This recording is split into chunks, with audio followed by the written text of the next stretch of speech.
While it's starting to get a little bit played out, I still very much enjoy old school style games with retro graphics, and there's a new one called Slain Back from Hell for the PlayStation 4. But does this metal-inspired game rock up a good time, or is it just a game that should be slayed?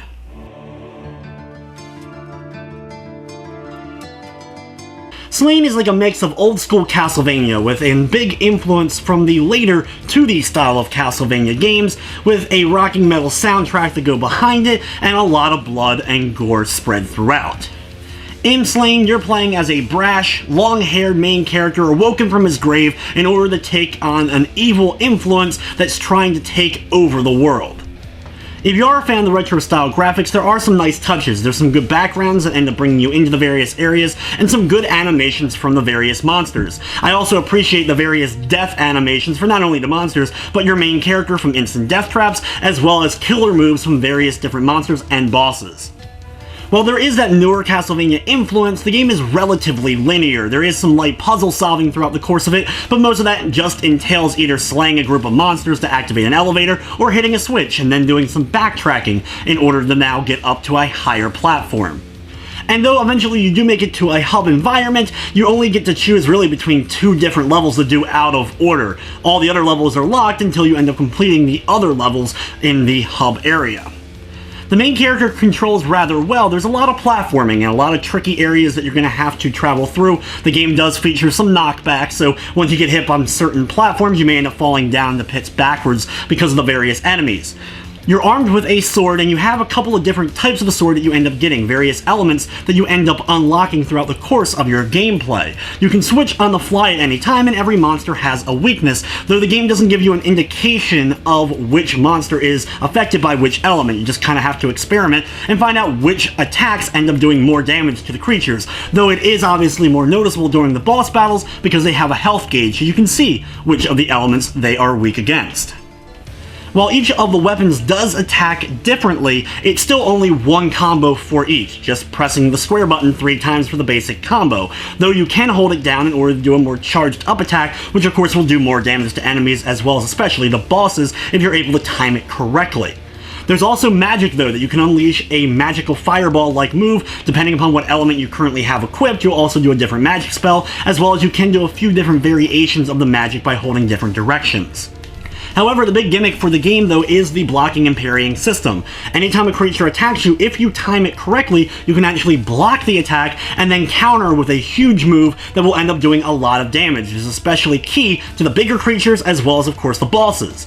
A lot of enemies also throw out projectiles which you can actually deflect and reflect back at the various creatures so that you can end up actually putting them off balance, so then you can hit them with a powerful move without having to parry them first. Figuring out how each of the monsters works, and honestly, there's an okay variety, but there isn't really a ton of various different monsters that you're going to have to fight, so it probably won't take you too long to kind of get the handle on how each of the creatures works. What makes the game difficult, though, is a lot of times you'll have to fight multiple different types of monsters all at one time. The game loves its monster arenas or monster dens, where you're stuck in an enclosed area and have to feed a certain number of monsters before you'll be able to open up the door and continue on, which is something that I just found to be kind of bland at best and added a little bit of artificial length overall to the game. Besides this monster den, the game does love its instant death traps. Thankfully, you always have a queue, so once you run into one of these instant death traps, you can always tell which ones are coming up, whether they be the spikes, or walls that end up collapsing on you, or giant mace balls that come swinging in. There are a lot of these throughout the course of the game, so some people may be a bit turned off by them, but thankfully the game gives you an indication of when they're coming because of the way they're set up. So usually once you figure it out once, you should be able to get past them, though they love to put them in succession, and of course during battles, there was quite a few times where I got a knockback from a creature and ended up falling right into one of the instant death traps. While there's nothing inherently wrong with the combat, there's like a more counter-heavy combat system with blocking. You will definitely find enjoyment with what Slain provides. However, I will say there's some questionable hit detection for sure, and I don't like the whole issue of when you're attacking, even with your base combo, you lunge a little bit forward with each of the consecutive attacks, and because of this, there was a lot of times where I ended up getting too close and ended up hitting a creature because I ended up nudging just a little bit too close while just trying to do a base attack to them. This would cause a lot of battles to be more drawn out because I would have to run away and then come right back for one hit and then repeat, making even easy fights sometimes a bit tedious, especially later on in the game.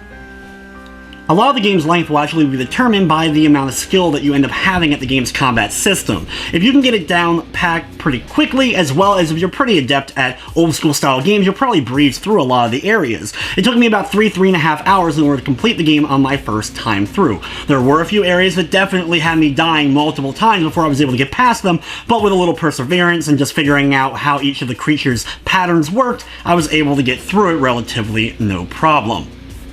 I will say though, once I completed the main game, I was a bit disappointed there wasn't multiple difficulties that then ended up unlocking, or maybe a score attack, or time attack mode, or even a boss rush. It just puts you back at the main screen and you can start over from the very beginning again, or pick up from wherever your last save was.